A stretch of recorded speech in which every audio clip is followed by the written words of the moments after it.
Hello everyone. Class 12th chemistry के batch में आप सभी का स्वागत है। क्लास 12th केमिस्ट्री के अंतर्गत हम आप लोगों को हेलो एल्केन और हेलो अरीन चैप्टर पढ़ा रहे हैं। इस चैप्टर के अंतर्गत हमने कई सारे पॉइंट्स आपको बता दिए, जिसमें लास्ट हेडिंग पर आप लोगों ने जो पढ़ा था वह था एल्कोहल से हेलो एल्केन बनाना। आज हम लोग उसके आगे की बात करेंगे और आज की जो हेडिंग है वह है हमारी विनिमय अवक्रिया। विनिमय अगर किसी को पता हो तो विनिमय एक शब्द होता है जिसका मतलब होता है आदान प्रदान। क्या होता था, जब पहले रुपया नहीं चलता था तो पहले क्या करते थे, अगर किसी के घर गेहूं हो जाए और किसी के घर चना हो जाए तो वो लोग आपस में बदलाव कर लेते थे। इसी तरीके से एक अवक्रिया है जिसका नाम है विनिमय अवक्रिया, जिसको हम लोग एक्सचेंजेबल रिएक्शन के नाम से भी जानते हैं।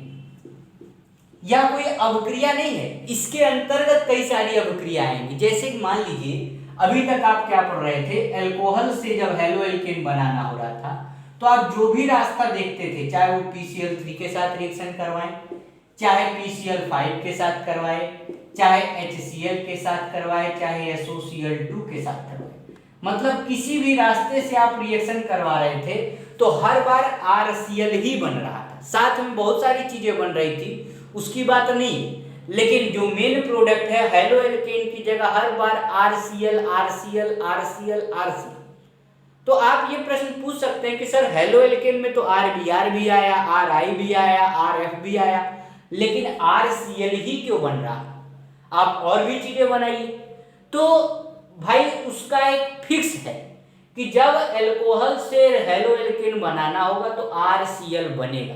लेकिन अगर मान लो पेपर में अगर नहीं इसको RI में बनाओ तो आप क्या करेंगे कि हेलो एल्केन से पहले तो RCl बना लेंगे और RCl से RI बनाएंगे, या RCl से RF बनाएंगे, RCl से RBr बनाएंगे।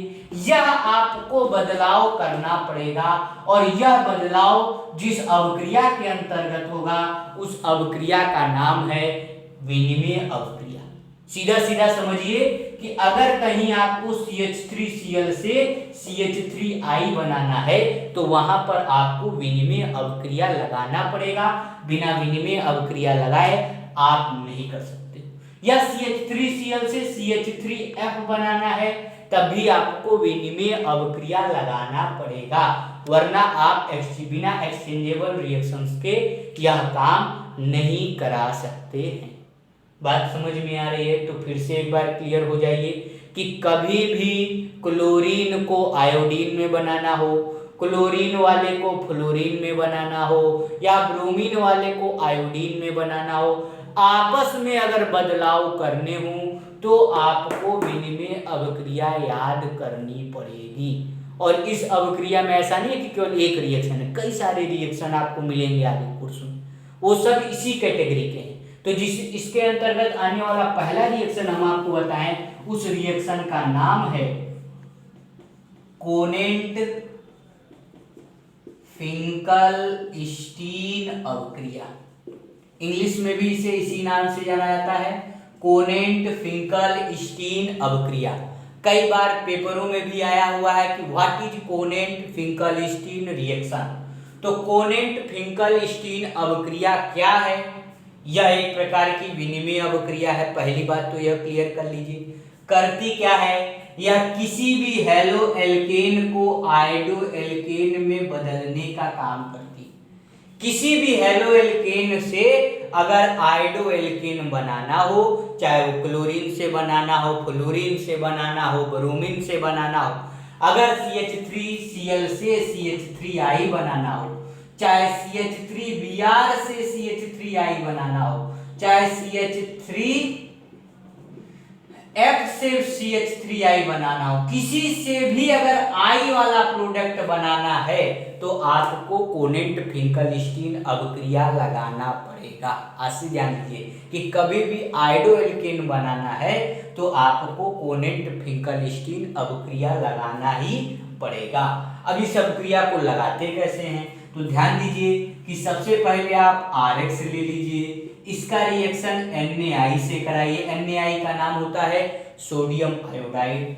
यह जो अवक्रिया है यह अवक्रिया आपकी ड्राई ईथर, शुष्क ईथर की उपस्थिति में होती है। तो इसमें होता क्या है कि यहाँ से Na और यहाँ से X आपका बाहर हो जाता है, बचा हुआ मटेरियल R और I मिल करके आपका उत्पाद बनाते हैं। बात समझ में आ रही है? यानी कि कोनेट फिंकलस्टीन अभिक्रिया के अंतर्गत हेलोएल्केन की क्रिया सोडियम आयोडाइड के साथ ड्राई ईथर, शुष्क ईथर की उपस्थिति में कराने पर हमें आयोडोएल्केन प्राप्त होता है और NaCl आपका बाहर निर्मुक्त हो जाता है। इस अभिक्रिया को कोनेट फिंकलस्टीन अभिक्रिया कहते हैं। इंग्लिश में समझ लीजिए कि when haloalkane reacted with sodium iodide in the presence of dry ether then it converts into iodoalkane. हम और भी एग्जांपल आपको करके दिखाते हैं। जैसे मान लीजिए CH3Br है, इसका रिएक्शन सोडियम आयोडाइड से कराना है, पेपर में लिख दिया। आगे की चीज जैसे हमने कल पूछा था सवाल में, आगे की चीज नहीं दिया है, तो आप करेंगे क्या, यहाँ से Na और यहाँ से Br, NaBr को आप बाहर कर देंगे, बचा क्या CH3 और I, CH3I आपका अलग हो जाएगा। बात समझ रही? किसी से भी अगर आयोडो वाला प्रोडक्ट बनाना है तो आपको कोनेट फिंकलस्टीन अभिक्रिया लगाना है। बात क्लियर है?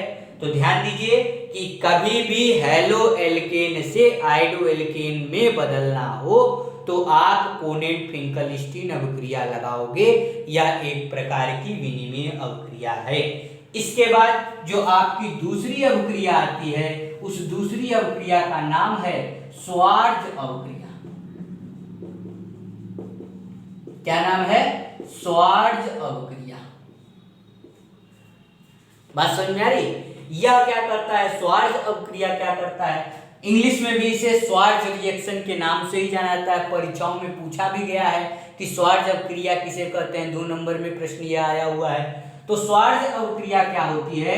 किसी भी हेलोएल्केन को अगर फ्लोरोएल्केन में बदलना हो, जैसे पिछले वाला फिक्स था आयोडो में बदलता है, वैसे यह वाला भी फिक्स है कि हेलोएल्केन को अगर फ्लोरोएल्केन में बदलना हो तो आप श्वार्ज अभिक्रिया लगाते हो।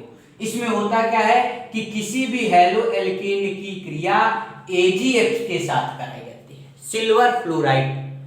तो जब हेलोएल्केन की क्रिया AgF के साथ कराई जाएगी तो यहाँ से Ag और X आपका बाहर हो जाएगा और बनने वाला जो उत्पाद होगा वह आपका फ्लोरोएल्केन।